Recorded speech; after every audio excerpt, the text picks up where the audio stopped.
The fourth station, Jesus meets his mother. When Jesus was a baby, his parents took him to the temple. There, a prophet told Mary that a sword would pierce her soul. Seeing her beloved son now wounded, weak, and walking to an unjust death, Mary feels that sword tear at her heart.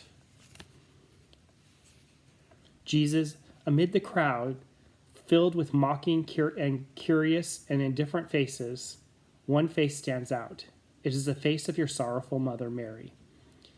She held you close as a baby and searched for you when she thought you were lost in Jerusalem. And there you were, and there with you as you changed water into wine. As she has so often in the past, Mary stands near you now. But this moment is different from all the others. She can do nothing for you now. She can only watch you in grief because she loves you so very much.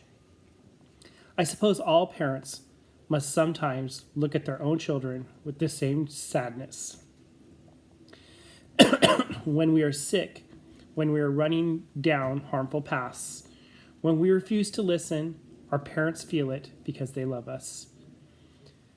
I see you stop to give your mother comfort.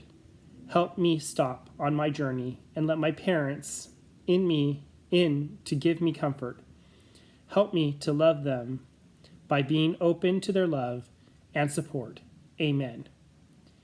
No one has greater love than this, to lay down one's life for one's friends. John 15:13. The fifth station. Simon helps Jesus.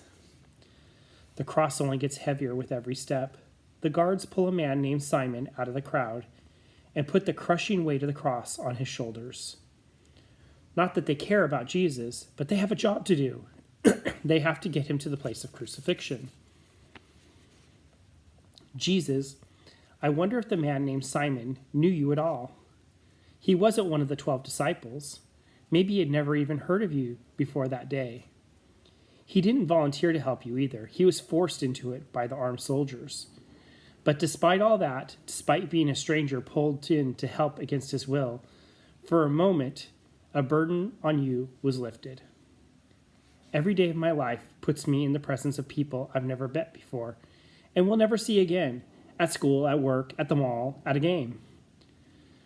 As I see your burden lifted by a stranger, help me to remember that every action and word I speak to a stranger can either lighten their daily load or make it heavier. Help me to approach them with love, and help me gratefully accept any kindness that are offered to me. Amen. No one has greater love than this, to lay down one's life for one's friends. The sixth station. Veronica wipes Jesus' face. After Jesus was arrested, the guards put a crown of thorns on his head. The long, sharp thorns pierced the skin on his scalp and drew blood. Now, hours later, the blood, sweat, and filth have covered Jesus' face. Veronica reaches out in love. Jesus, I must admit that the suffering frightens me. I don't mean just the idea of my own suffering, but it's the suffering of others that I find difficult to face. I don't like to see people I love in pain. When someone I know endures great suffering, it is hard to know what to say or to do. Sometimes when I'm faced with that kind of suffering, I just want to go far away until it's over. Sometimes people are changed by illness or the pains of age or grief. It's hard to recognize them under the scars of their pain. I see Veronica reaching out to you. Others are frightened off by your suffering. Some don't know what to say or do. Veronica sees through the blood and the dirt. She does a simple thing. She cleans your face. Help me reach out as Veronica did, not to be overcome by my fear. Help me be strengthened by love to recognize your face in the suffering of others. Amen. No one has greater love than this, to lay down one's life for one's friends.